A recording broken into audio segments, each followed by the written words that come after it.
paveldėjome ir savo žemę, papročius, kultūrą, kuri dabar ypač kinta. Jau kurį laiką mokyklose vaikams neformuojamas bendražmogiškų vertybių supratimas. Rezultatas netruko ateiti. Ir dabar tik kalbama, bet rimtų pokyčių švietimo sistemoje nėra. Gerai, kad į pagalbą ateina užsieniečiai visose mūsų gyvenimo srityse. Tarptautinė mokslinė konferencija, patrauklios kaimo aplinkos išsaugojimas ir formavimas, pelkės ir kitos šlapynės. Dalyvavau šitą konferenciją organizuoti, ypač mokslinę dalį aš apsiėmiau. Ir esu vokietis, o į Lietuvą kažkada atvažiavau studijuoti prieš kokią 16 metų. Čia toks pirma mano pažintis buvo su Lietuva. Dabar kaip Jūs matote tą konferenciją? Koks tikslas? Atrodytų viskas gerai, pelkė buvo, yra ir ko dabar apie ją kalbėti, jeigu jin savo toliau gyvuoja, būna... Galima pasakyti, kad pelkė yra iš tikrųjų ta dalis, gamta, kuri mažiausiai paveikta žmogaus. Miškuose ūkininkaujama, laukuose, pievose, viskas labai tankiai ūkininkaujama, kiekvienas metas.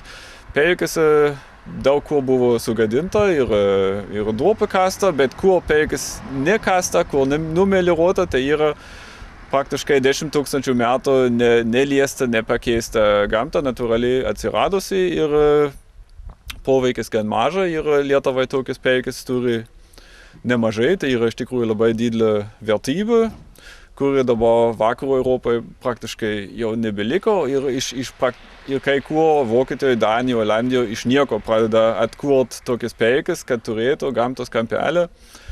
Ir Lietuvoje yra galimybė ją išlaikyti ir prižiūrėti, kol da yra, ir neatkuriant. Ir tai yra labai didelis šansas, ir reiktų išnaudoti. Daug šansų praleida kai kur, bet šitą šansą da yra neprarasta.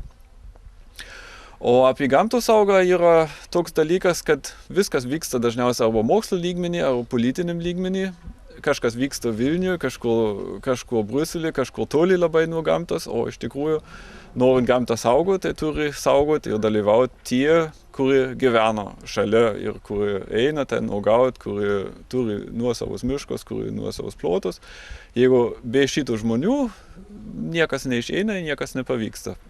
O antras dalykas yra, Lietuvoje praktiškai yra situacija, kad daug žmonės išvažiuoja, nenori, nebepatinka, o turi tokias unikalius vietos šalia savo kaimo, jie nesididžiuoja, nėra tokio rišliumo su savo, čia mano kraštas, čia aš gyvenu, čia yra tas gerai. Lietuviai visą laiką labai moka verkti. Tas yra blogai, tas yra blogai, tas yra blogai ir viskas varom tolyn. O iš tikrųjų galima pradėti nuo kito kampo, kad yra gerai, tas yra gerai, oras gražus, oras geras, yra gamta graži, galim pasivaikščioti, nereikia savaitgaliais išvažiuoti 100 kilometrų, kad galim pagrybauti. Daug yra tų dalykų įdomių. Pelkė tikrai buvo tyloj ir kai mes pradėjom čia domėtis, tai jinai buvo tokia kaip uždaryta, kaip sakant, atvažiuodavo čia medžiotojai tyliai ir buvo tokia pavėsyje, ramybėj tokia. Ir todėl, kaip pradėjom sakyti, kad norim čia truputį pažiūrėti, monitoringą, patyrinėti, nes buvo labai mažai tyrinėta, tai tada tiesiog įsigando daug kas. Tikrai įsigando, nes sakė, kaip čia jūs galite lysti į pelkę, čia mūsų. Tai supratom, kad tikrai jinai buvo tokia užslaptinta, ne taip kaip čepkeliai arba rezervatai, tiesiog jinai buvo tokia palaikoma savo. Ir turėjom tokių įdomių susitikimų, kad ko jūs čia norit. Tai va, bet aš manau, kad jai tikrai yra gerai, nes dabar jinai degraduojanti, ypač ežeras. Ir jeigu dabar pajudėjo, reiškia, kad tuoj pasidarys akis iš tą ežero. Tai dar kiek, 80 metų ir akis. Tai galim ir padėti. Šiuo atveju mes ne tai, kad įsikišti tą, bet padėti, kadangi jinai buvo. Jeigu jinai būtų buvus nieko nedaryta, nebūtų tų durpių įmama, tai tada niekur nereikia padėti. Jinai gyvens savo, kaip tenai nueis tas ežeras, taip nueis. Bet šiuo atveju yra iš semtos durpės padaryta daug kanalų ir iš tų kanalų iš ežero teka vanduo. Tai nieko daug nereikia, reikia tik tuos kanalus, tuos griovius užtvenkti, kaip sakant, ir viskas, ir tas ežeras gyvoja ilgiau. Tai jam tiesiog padėti tam išgyventi. Vienas momentas. Ir šitam reikale mes tikrai padėjom, nes gamtos plane prisidėjo, būtent Bernardas daug prisidėjo ir ministerija atsižvelgia į visus tos pasiūlymus ir dabar jau yra pripažinta. Apie saugą. Jisai užsiminė, kad galbūt reikia, o galbūt jau yra, tą vietą norėčiau patikslinti. Ar jau yra saugojama ta pelkė įstatymu? Taip. Pirmiausia yra draustinis ir yra įvairiuose ten, kaip buveinių saugojimo įvairios irgi taip pat yra saugoma. Nors jinai vadinasi botanikos zoologijos draustinis, bet labai įdomu, kad leidžiama šaudyti. Kaip sakoma, mokomieji šaudymai, bet vis tik leidžiama. Tai va tokių įdomybių yra, kaip ir kažkur. Kiek yra pusių šitom, sakykime, vis tiek yra interesai vietinių žmonių, yra mokslo interesai, yra aišku ir vėlgi visada sakau ir verslo interesai. Kas šiandien kalba apie tai, kam tai yra įdomu? Tai dabar kaip vietiniai, sakysim, dabar uogautojai. Uogautojai iškart pyksta, kad prasideda šlapumai. Jeigu dabar užtvenkiam vieną ar ne, viena yra užtvenkta jau, vienas griovys ir iš karto sušlampa jų eiti, jų tas kelias. Tai tada reikia iškelti klausimą, reikia nutiesti kažkokius tai lentas, kad žmonėms būtų sausa. Tai aišku, reikia atsižvelgti tuos uogautojus, kad jiems būtų sausa, kad jie nes paprasčiausiai žmogus nori dabar ir čia. Man dabar turi būti sausa, bet jis negalvoja, kad jeigu bus sausa, tai jam uogų nebus ir tų grybų nebus. O yra uogos visos. Visos uogos, kaip nekeista, pavyzdžiui, kur nėra tekšnių, dar ko nors, o čia yra visos uogos. Ir tuo tarpu labai keista, kad žmogus pyksta, bet jis nesupranta. Todėl reikia tiesiog patenkinti žmogaus tą norą ir padaryti jam sausą kelią ir jisai bus laimingas. O jis nueis į pelkę, jis ras uogų. Jis tada jau gerai jam. Tai va vienas interesas. Dabar mokslininkų interesai. Mokslininkų interesai yra tokie, kad jie nori tyrinėti. O tyrinėti reikia bendrauti. Reikia bendrauti su tais, kurie uogauja, reikia bendrauti su tais, kurie šaudo. Reikia tiesiog visiems rasti bendrą kalbą. Ir tada bus labai gerai. O mes galim, kaip mokslininkai, mes galim ištirti, kiek yra ten to, kas yra ir kaip tas viskas vyksta. Pavyzdžiui, yra tokia tuklė. Kai buvo prieš pradžių sakoma, oi, neit reikia rezervatą nevaikščioti ir jinai dėl to augs. Sakysim, dėl kai kurių augalų tikrai reikia nevaikščioti, dėl paukščių, pavyzdžiui. Jie pražios neperės. Bet yra, kaip įdomu ta tuklė, jinai auga būtent ten, kur eina žvėris, kur daugiausia mindžiojama. Tai labai tada gerai veisiasi. Tai va, reiškia, yra ir tas, kad ir gerai kartais, kad eina tie žmonės į tą pelkę. Aišku, yra baisu, kiek paliekama šiukšlių, tai yra, žodžių nėra. Mes patys renkam ir tai yra tiesiog baisu. Mano nuomonė šitos konferencijos surengimo ir to judėjimo tų kalbų apie pelkes yra dvi priežastys. Viena tai, kad vietos žmonės būrėsi į bendruomenės, vykdo savo veiklą ir jie pradeda ieškoti kažkokio tai išskirtinumo savo aplinkos, pasižiūrėti, ką jie turi brangaus, ką jie vertingo, kuo jie išsiskiria visoje Lietuvoje. Tai ir atranda pelkes, būtent šitą vietovę garsi pelkėm ir žmonės visi prisimena, kaip jų tėvai, seneliai uogaudavo tuose pelkėse, legendas visokiausius pasakojimus pasakodavo apie jas. Toliau antras dalykas, dar tas, kad žmonės ir Lietuva, ir gamtosaugininkai senai pastebi, kad Lietuvoje, kaip niekur kitur Europoje, yra išlikę daug natūralios gamtos.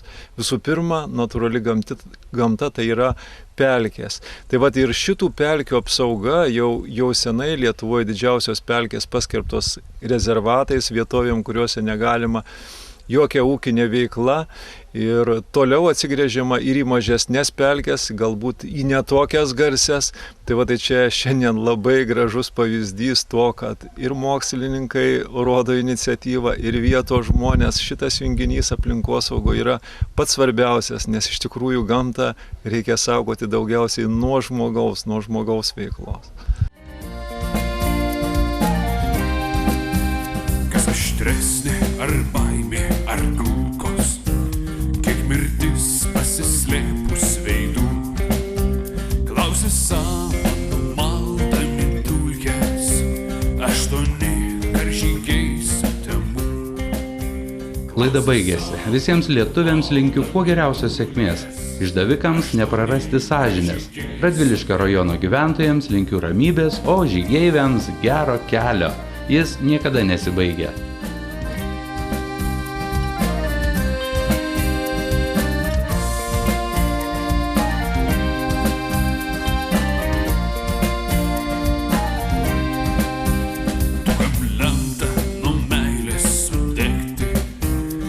niekada nenugausi kartu. Laistai žiežirbom alkaną naktį, 8 karžygiai sutemų. Laistai žiežirbom alkaną naktį, 8 karžygiai sutemų. Ar išduoti lengviau nei numirti? Ar nušauti lengviau nei pamirti? 100 metų piliakalnius pilti ir per vieną naktį pražilti.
Lengviau nei numirti,